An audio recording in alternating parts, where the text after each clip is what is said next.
Hello, welcome to our lesson on the position property in CSS. In this lesson, we will learn how to control where elements are placed on a web page. We will discuss different ways to position elements such as static, relative, absolute, fixed, and sticky. We will also go through examples to help you see how these ideas work in real situations. By the end of this lesson, you will have a strong foundation in CSS positioning, allowing you to create more interesting designs for your web projects.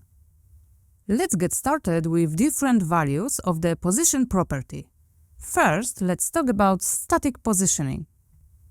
By default, every element on a web page is positioned in a static way. This means that elements are placed on the page one after the other, starting from the top left corner and moving down and to the right. You don't need to set the position property to static because it's already the default behavior for all elements. Think of static positioning like stacking books on a table.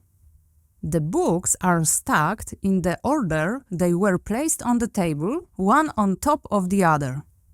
This is similar to how elements with static positioning are arranged on a web page. When you set an element's position property to relative, you can move the element from its original spot on the page. You can use the top, right, bottom, and left properties to say how far you want to move the element from its original position. Imagine sliding a book from its spot in the stack without changing the order of the other books. You can slide the book up, down, left or right, but the other books will stay where they are. Here's an example of how to use relative positioning in CSS. In this example, the element with the class element will be moved 50 pixels to the right from its original position. When you set an element's position to absolute, it is taken out of the normal flow of the page. Instead, it is placed relative to its nearest positioned parent element, an element with a position value other than static. If there's no such parent, it will be positioned relative to the browser window. Think of absolute positioning like taking a book out of the stack and putting it somewhere else on the table, separate from the other books. You can use the top, right, bottom, and left properties to say how far the element should be from the edges of its positioned parent element. Here's an example of how to use absolute positioning in CSS. In this example, the element with the class element will be positioned 40 pixels from the top edge and 30 pixels from the right edge of its nearest positioned parent element.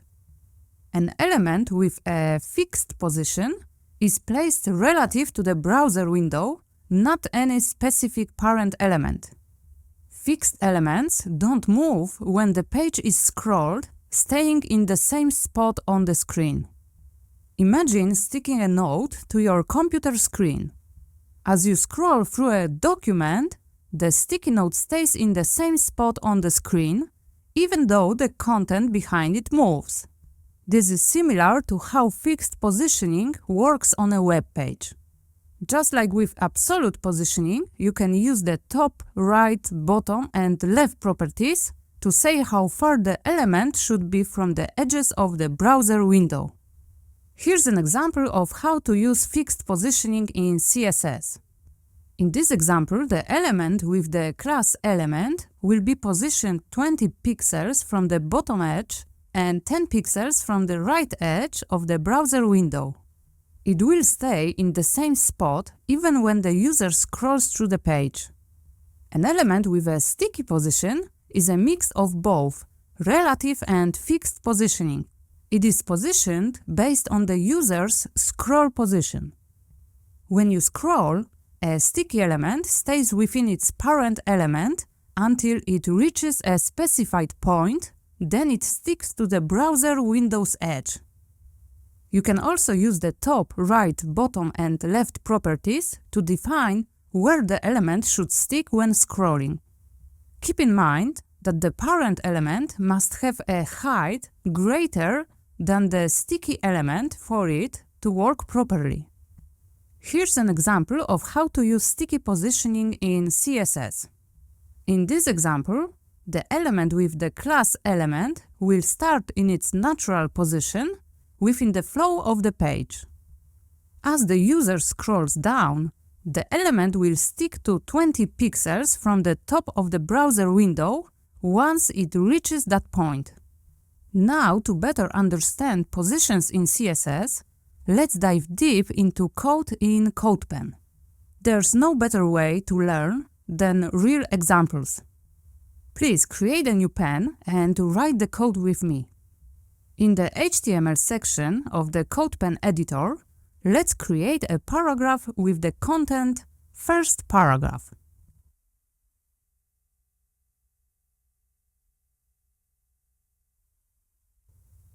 Great! Now, let's add a second paragraph below, but this time with the second paragraph class.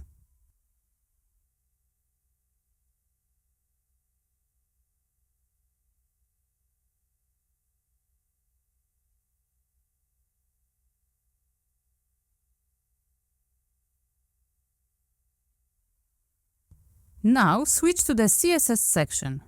We're going to style the second paragraph.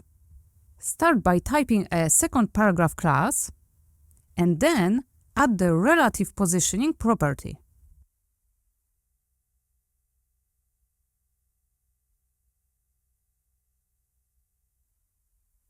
Next, let's move the second paragraph down by 10 pixels and to the right by 20 pixels using top and left properties.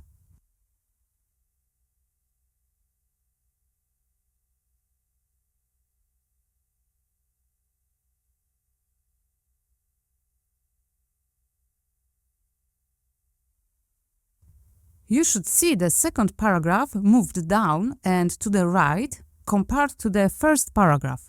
This is how position relative works. Let's go to another example.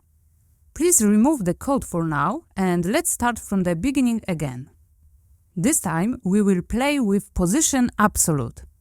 Let's create a div with a container class in the HTML section.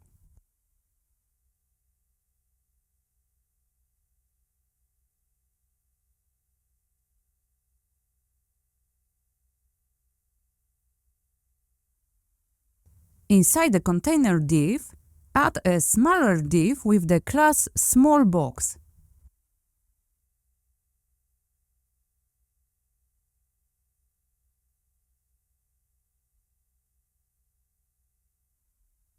Now let's go to the CSS section. We're going to style the container div. First, let's add position relative to it. We also add some styles. Set the container's width, height, and border. I want it to have 300 pixels width, 200 pixels height, and a border of 2 pixels wide, solid and with a black color. Next, we will style the smallbox div.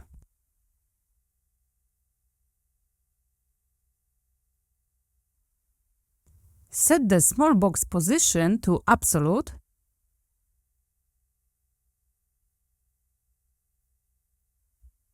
and position it 10 pixels from the top and 10 pixels from the right.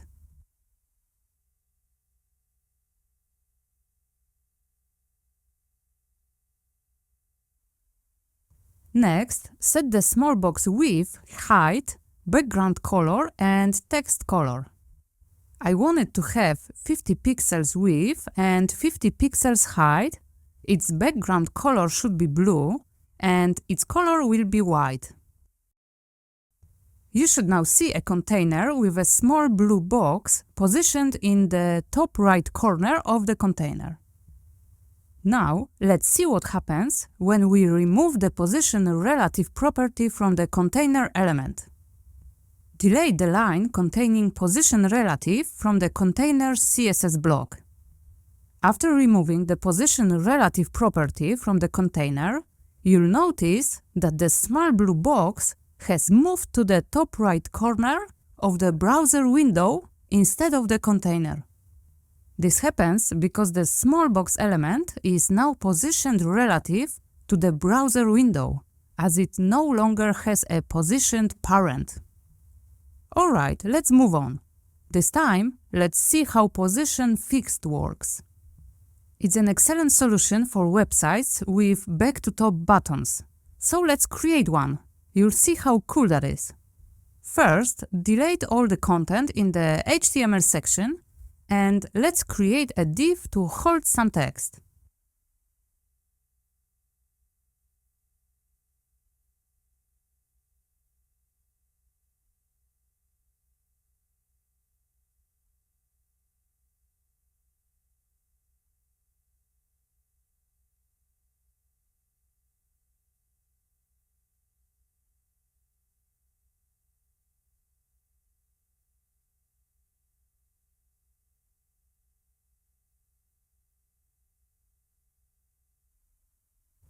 Let's create an anchor element with the class back-to-top inside the div.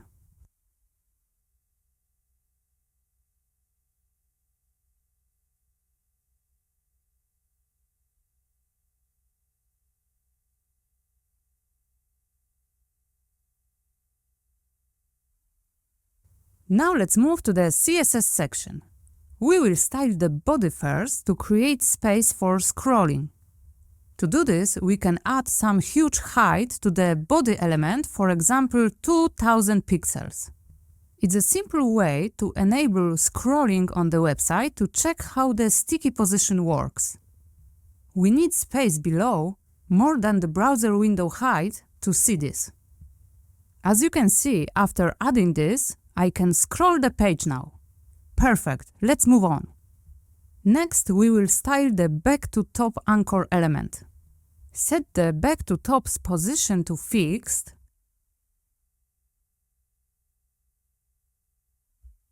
and position it 20 pixels from the bottom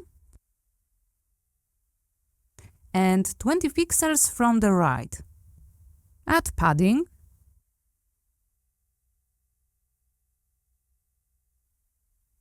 background color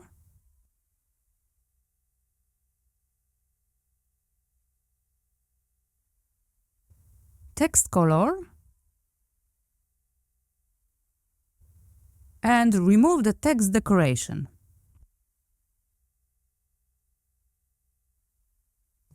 Now, with the added height to the body, you can scroll down and see how your beautiful back-to-top button stays in the same position, always visible on the screen, no matter how much you scroll. Cool, isn't it? You can now create and style these awesome back-to-top buttons. Isn't that fantastic? And check out what happens when you click this button. Wow, we moved to the top of the page. It's really cool. As you can see, setting an anchor with a hash, as it href, can smoothly navigate you to the top of the website. It's a simple yet powerful trick to improve user experience on your web pages. I hope you like the effect, and let's move on to the last example, position sticky. This time, we will work with the code from the position fixed example. Let's add a header with the class sticky header above the content container.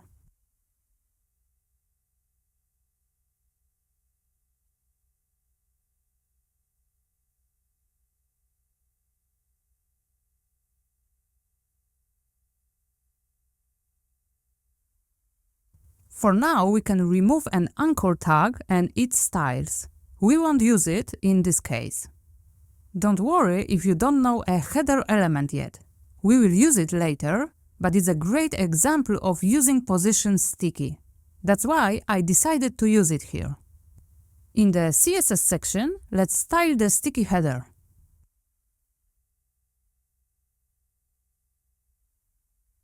Set the header's position to sticky and position it at the top of the browser window, setting the top property to 0. This means the header will always be at the top of the browser window. Let's add some padding,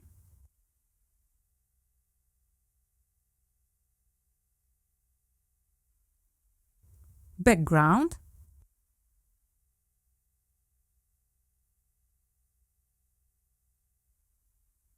and text color to the header. As you can see, as you scroll down, the header will stick to the top of the browser window and the rest of the content will scroll normally. It's, for now, similar behavior as fixed positioning. So, let's improve our example to show what is the real power of sticky positioning. Let's add a new div with the class above container above the sticky header in the HTML code.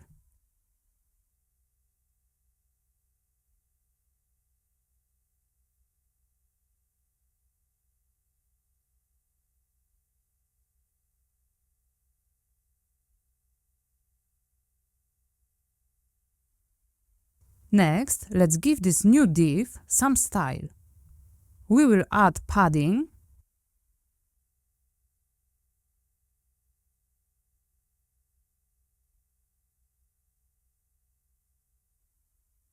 and background color,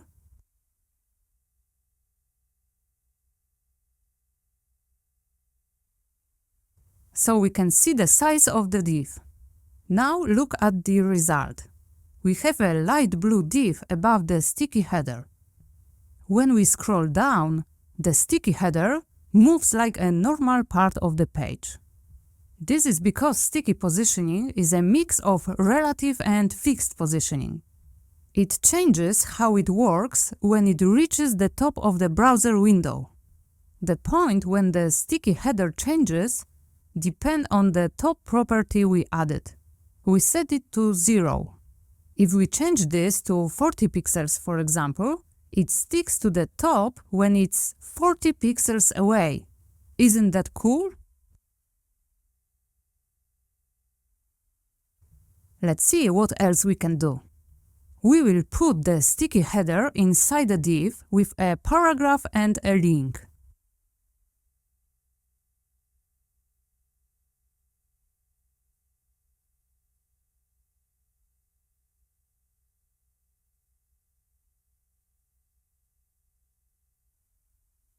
We will call this div content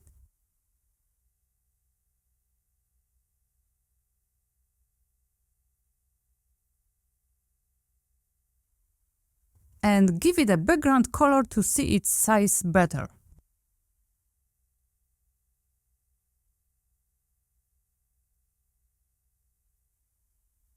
Now let's set the sticky header's top back to 0 and see what happens. When we scroll down, the sticky header sticks to the top of the screen. But later, it stops sticking and acts like a normal part of the page. Whoa! The sticky header changes how it works because it's inside the content div.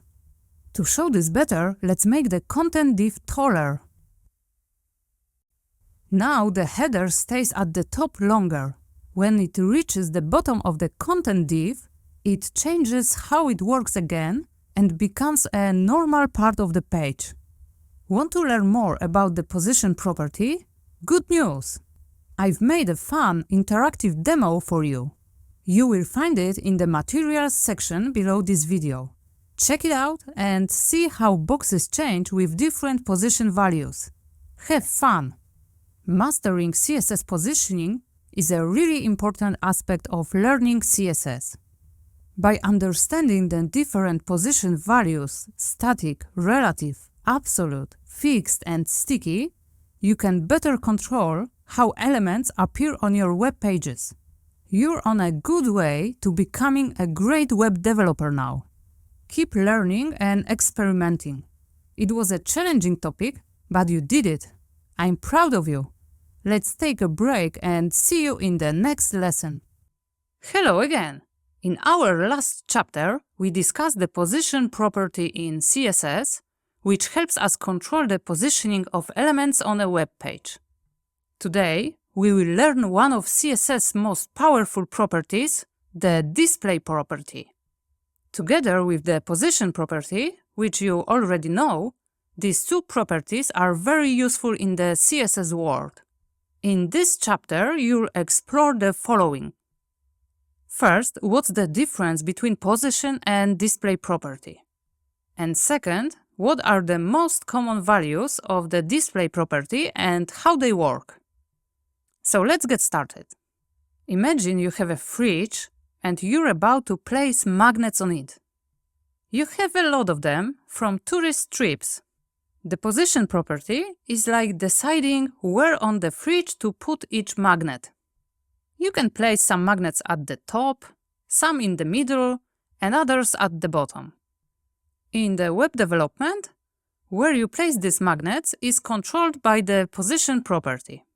Now, think about the type and size of these magnets. Some of them are big and take up a lot of space on the fridge.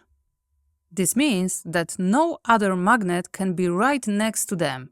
They have their own row on the fridge.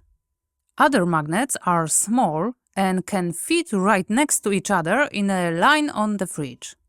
So, while the position property is about where our elements live, the display property is about how they exist in that space. As we move forward, we'll dive deeper into the display property, explore its different values, and understand how to effectively use them to make our web pages look exactly how we want. And guess what? There's even more. We will learn about a special display property called Flex. It's like a magic tool that gives us even more power to arrange our things in different ways. This is part of a powerful system called Flexbox that we will be learning more about in our next lesson. Flexbox gives us even more control over how elements are aligned and distributed. After learning it, you'll become almost a pro web developer. Flexbox is a tool used a lot in web development today, so it's really useful to learn. Ready to take the next step in our CSS journey? Let's go! Now that we have a basic understanding of what the display property does, let's dive deeper into the different values it can take and how they shape our elements' behavior on the web page. The first value we're going to talk about is block. When we set an element's display property to block, it behaves like a big box on the web page. It takes up the whole width available and always starts on a new line. Any content after a block element will also begin on a new line. It's like telling other HTML elements, this whole row is mine. Block display is like a group of friends in a movie theater who want to sit together in a line. They take up the entire row width and always start a new line. The next group that comes after them will also start a new line. Next up, we have inline. When we set an element's display property to inline, we tell it to share its row with others. An element with the display property inline only takes up as much width as it needs and does not force a new line. It shares its line with other elements. What's more, if there isn't enough space for all of them to fit in one row, they will wrap to the next line. An inline element is like a person who's willing to share their row with others. They only take up as much space as they need and don't start a new row. They are perfectly fine sharing their row with others. Then we have a special value called inline block. It combines the block and inline rules. Elements with inline block can stand in line with others, but there's a twist. They also need a little bit of room for themselves. They consider padding and margins, width and height, just like the large group that forms a block. So, inline block elements are like a couple comfortable sitting next to others, but also wanting to ensure they have their personal space. Lastly, there's known. When you set an element's display property to none, it's as if it disappears from the website. It doesn't take up space and other elements behave like it's not there. It's as if the person decided not to attend the show at all. Their seat remains empty. So, to wrap up, the display property helps control how our elements behave on the web page. Whether they take up a whole row, share their row with others, do a bit of both, or completely disappear, it's all under our control. Now it's time to look closely at it in some coding examples. Let's get back to the code pen. Please make a new pen with me. Let's start with display block. We will use a few div elements for this example. Let's make two divs with the same class, block, for example.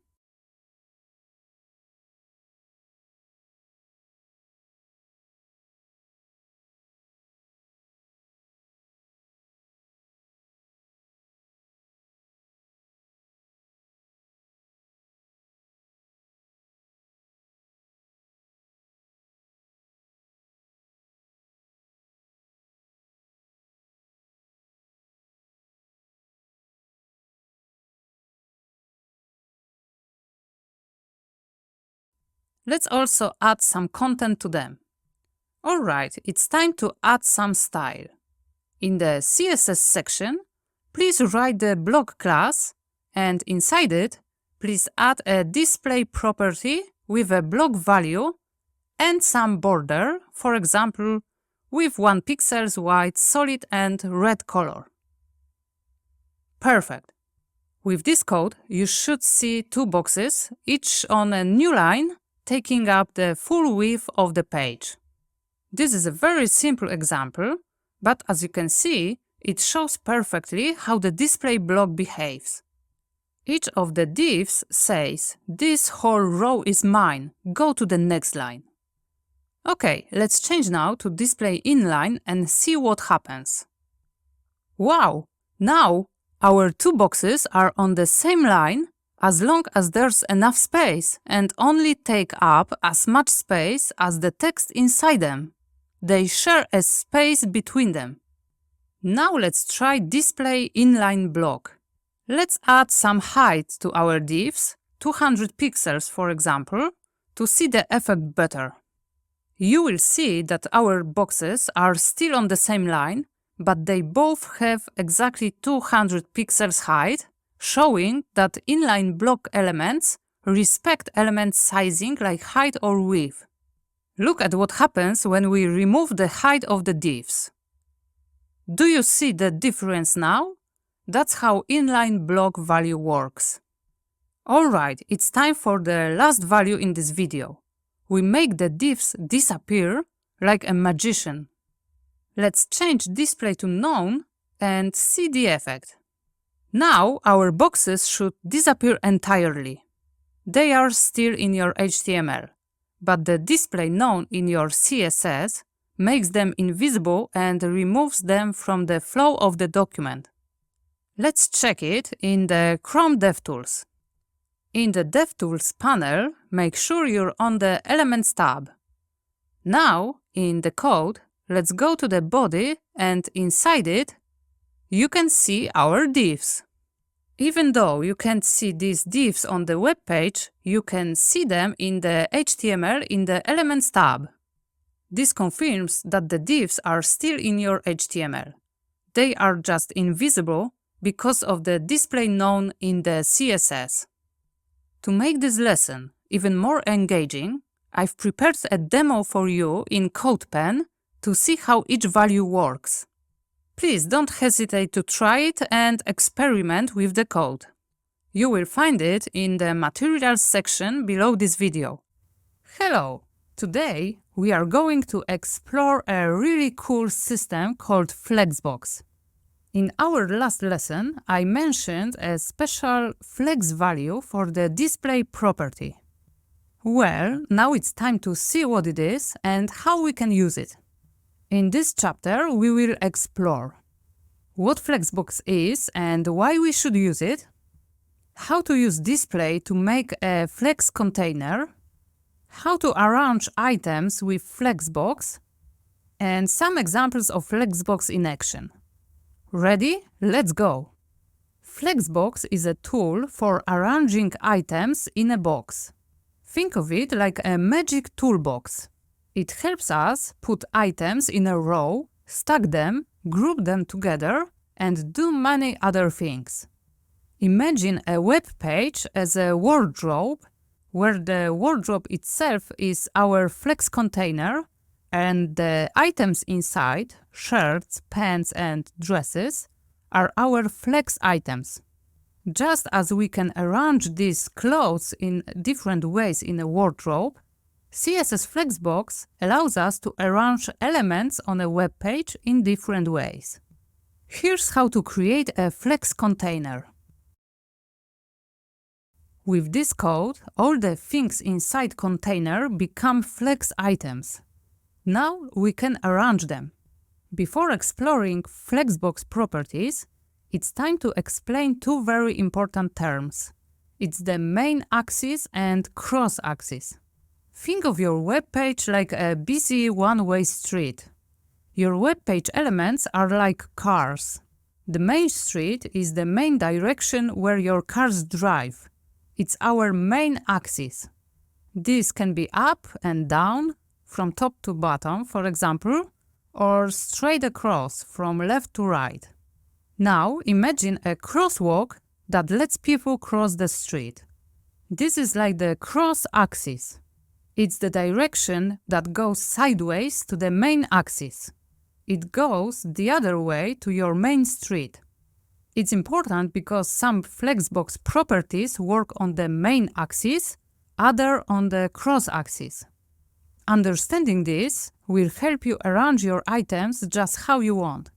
What's more, with Flexbox, you can easily switch the direction of your items. So sometimes the main axis runs from up to down, sometimes from left to right, sometimes from down to up, or from right to left. Let's talk now about the first important Flexbox property. It helps me to explain the axis even more. It's called Flex Direction. This tool lets us choose the direction of our items. Let's see how it works. The first of them is row. If we set Flex Direction to row, the main axis runs from left to right, and the cross axis runs from up to bottom. Elements in the Flex container are always arranged on the main axis. So in this case, elements are lined up from left to right. Then we have column. With column, items go from top to bottom, and the cross axis goes from left to right. We also have row reverse and column reverse. Row reverse means items go from right to left. Column reverse means items go from bottom to top. As you can see, Flexbox makes arranging items really easy. Once we've chosen our Flex direction, we can use Justify content to move items. This tool has options like Flex Start, Flex End, Center, Space Between, and Space Around. Each option arranges items in a different way. You can see these options on the slide. The names explain how they work. Flex Start, for example, arranges items from the start of the box.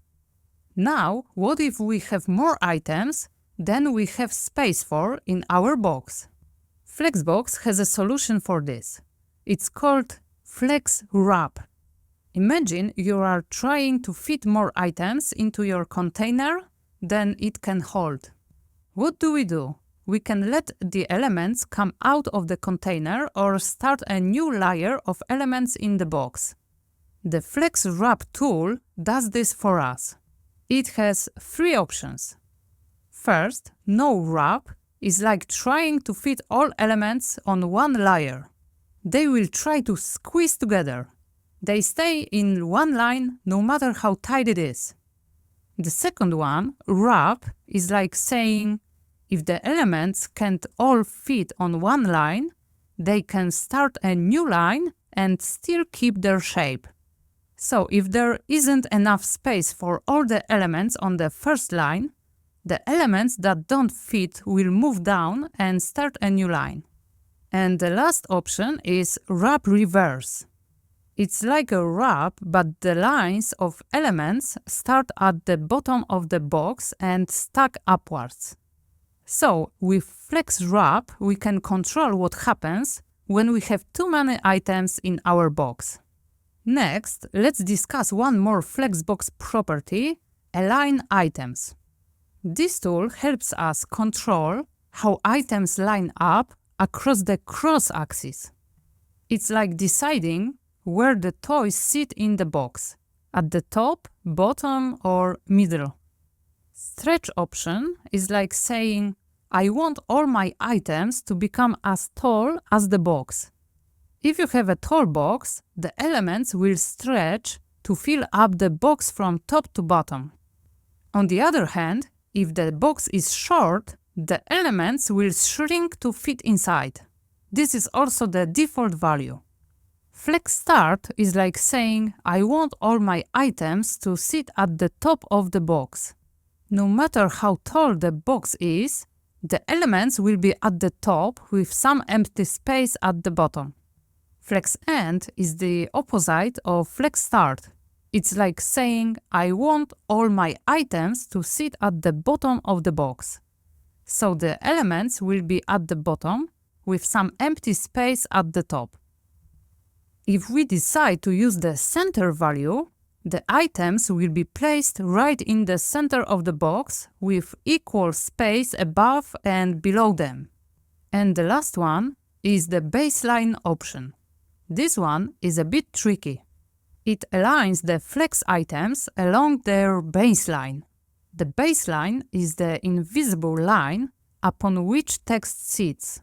For example, if you write on lined paper, the baseline is the line on which you write. This is especially useful when you have flex items with text of different sizes, as it keeps the text aligned along the baseline, making it more readable. Alright, it's time now for some practice to understand the power of Flexbox better. Let's see some real-life examples using CodePen. First, let's create a simple navigation. Please go to the CodePen and make a new pen. Imagine we're creating a simple navigation for our website. We want 3 links: Home, About, and Contact.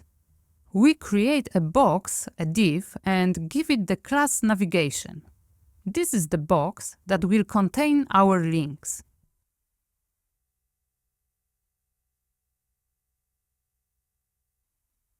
Inside this box, we create 3 links. We give them the class navItem. Each navItem contains the name of the link, Home, About, and Contact. We can set each href as a hash, it doesn't matter now.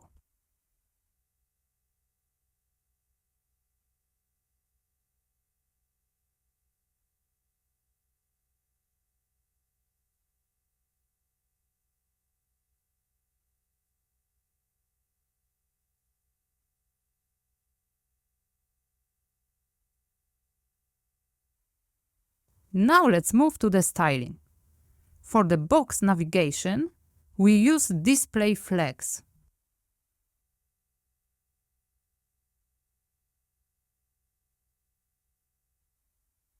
This is like telling the computer, hey, I want to use Flexbox for the items inside navigation div. By default, Flexbox will place our links in a line from left to right. Next, we use Justify Content, space between.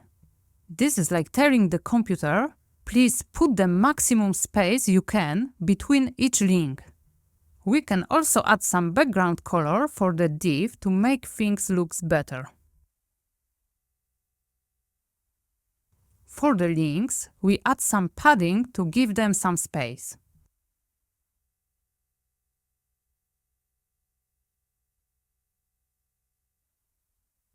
This is a link, so it has some default styles like the blue color and underline text decoration. Let's make this prettier. Let's add text decoration with none and the color set to white.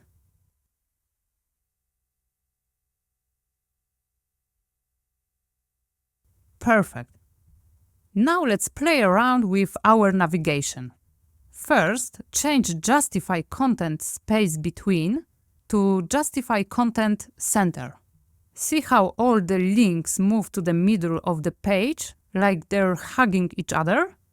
Now, try Justify Content Flex End. Whoa, all the links run to the right side of the page. Lastly, try Justify Content Space Around. Each link is now far from its neighbors, but every link has the same space on its left and right sides this time. See how just changing one value in Justify Content can change how our navigation looks? That's the power of Flexbox. Now let's move to the next example. We will create a simple layout for a block card. Each block card will have a title, a short post excerpt, and a read more link. I hope you write the code with me. It's really important in the learning process. Don't just watch, write the code. First, let's make a box for each blog post. In HTML, we create a div and give it a class name post.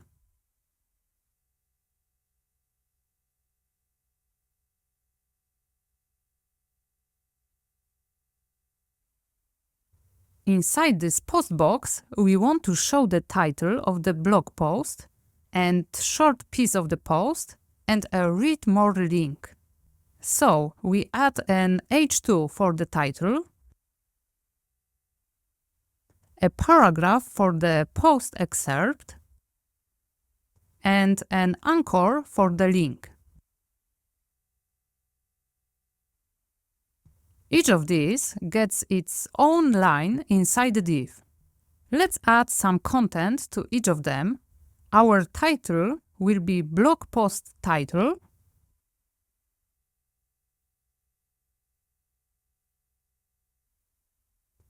Our excerpt will be, this is a short excerpt from the blog post.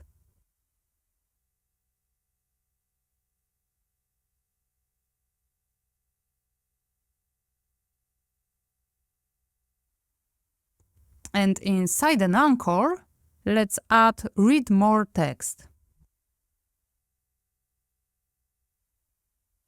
So far, so good. Now, let's move to the CSS to style this box. We want our items, the title, excerpt, and link, to stack on top of each other and center in the box. How can we do that?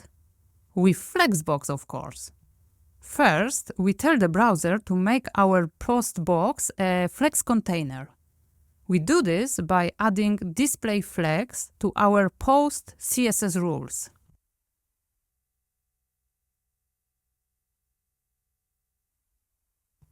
Next, let's add some styles to the container to make it look better. Let's set a border, padding, width and height.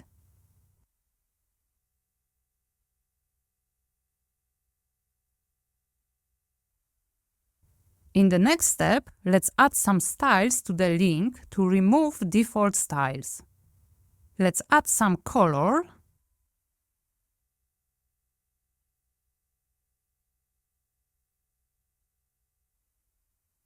background color,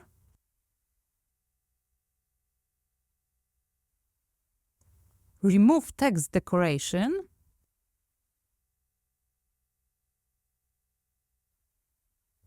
and add some padding to add space. Next, we need to set the direction for our items. We want them to stack from top to bottom, not from left to right. So we add a flex direction column to our CSS.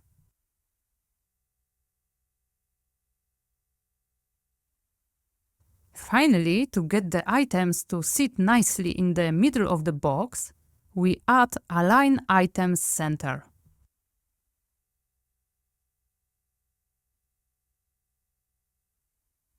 We can also add a Justify Content property with a Value Center.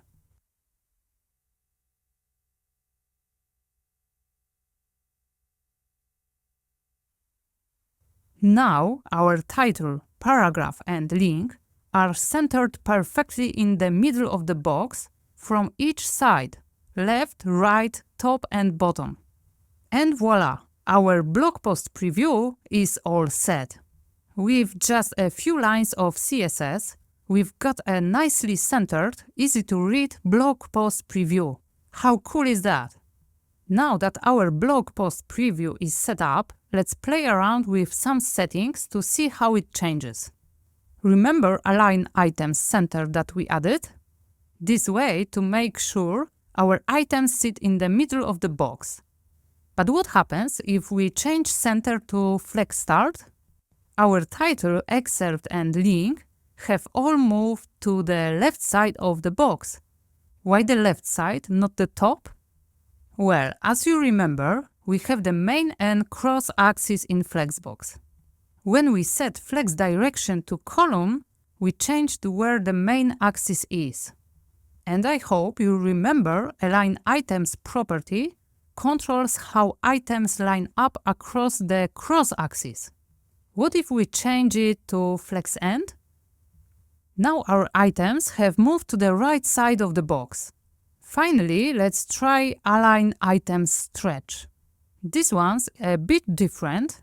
Instead of moving our items around, Stretch fills the whole box width. Now our items stretch from the left of the box to the right.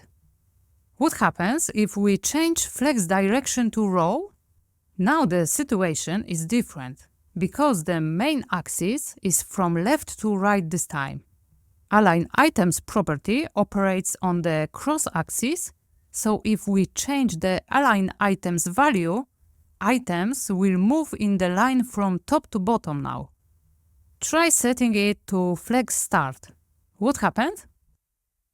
The items moved to the top of the box, not to the left. This is because we changed Flex Direction from column to row.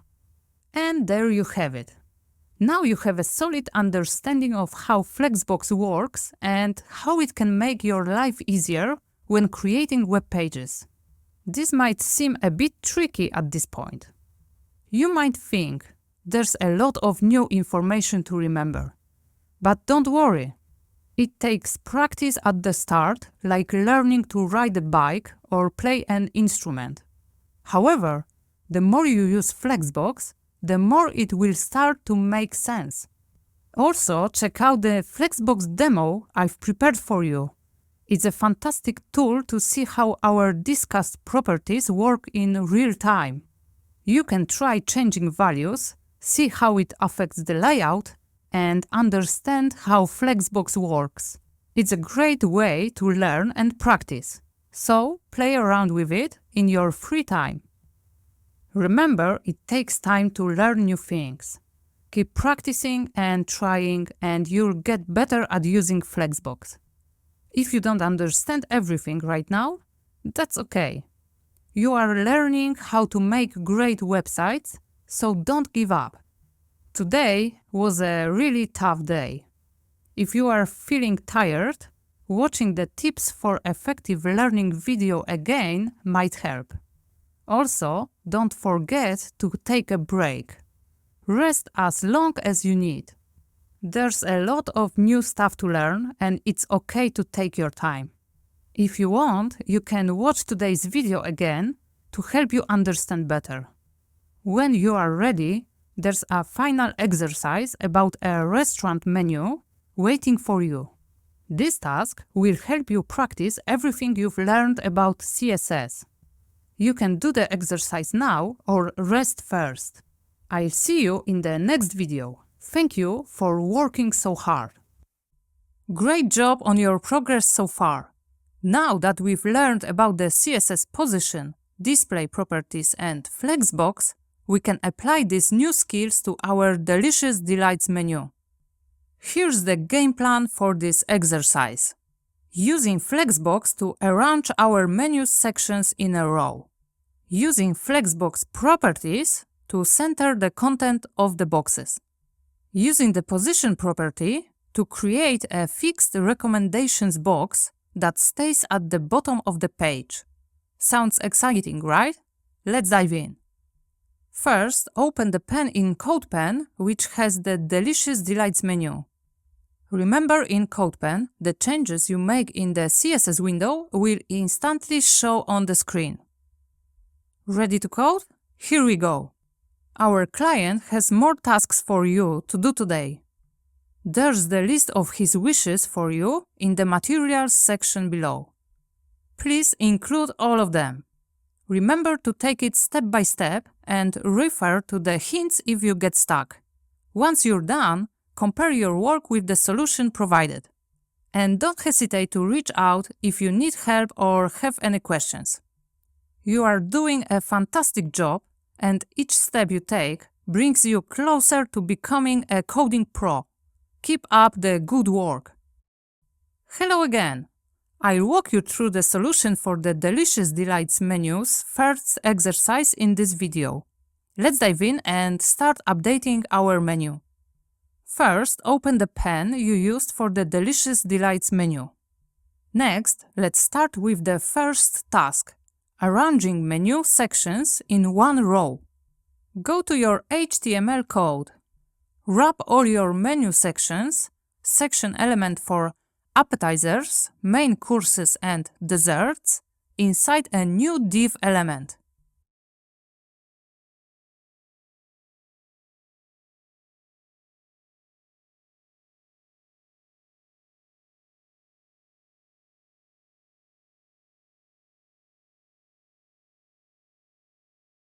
Give this div a class name of menu, for example. Now, in your CSS, make this div a flex container. To do this, target the menu class and set its display property to flex.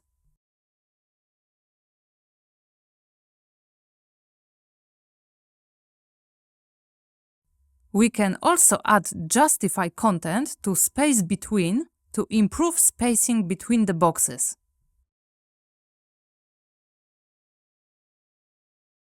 Your menu sections should now be arranged in one row. Good work, looks good. Let's go to another task. We will center the content of the box now. Still, in your CSS file, target the section element. We will again use Flexbox, this time to center the content. Set display to flex, flex direction to column, and both align items and justify content to center.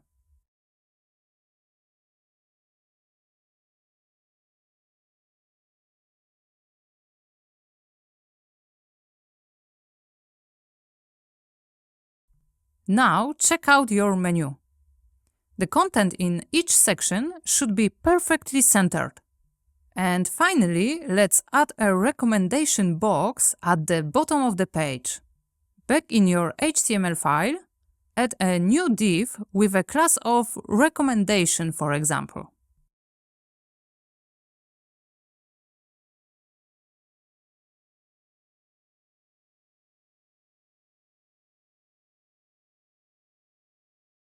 Inside this div, create an h3 tag for the title and a p paragraph for the dish details. Let's add some content for the title and for the paragraph.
In your CSS, target the recommendation class and set its position property to fixed and bottom to 0.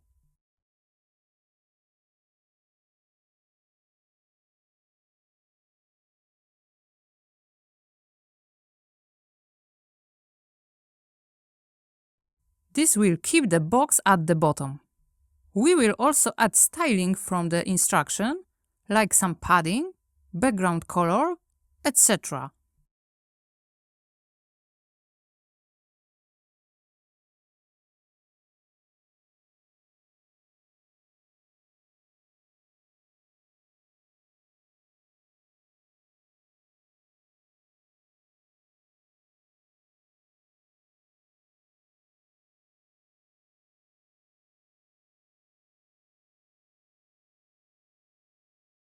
Your final code should look like this. After completing all tasks and saving your pen, you'll see that the menu layout has improved and the code is now more advanced. Remember, CSS is a powerful tool for making your websites look how you want. Feel free to experiment and see what else you can achieve. Congratulations, you're doing a great job! Now you have a solid foundation in HTML and CSS. It's finally time to start working on our main portfolio project for real. Let's do this!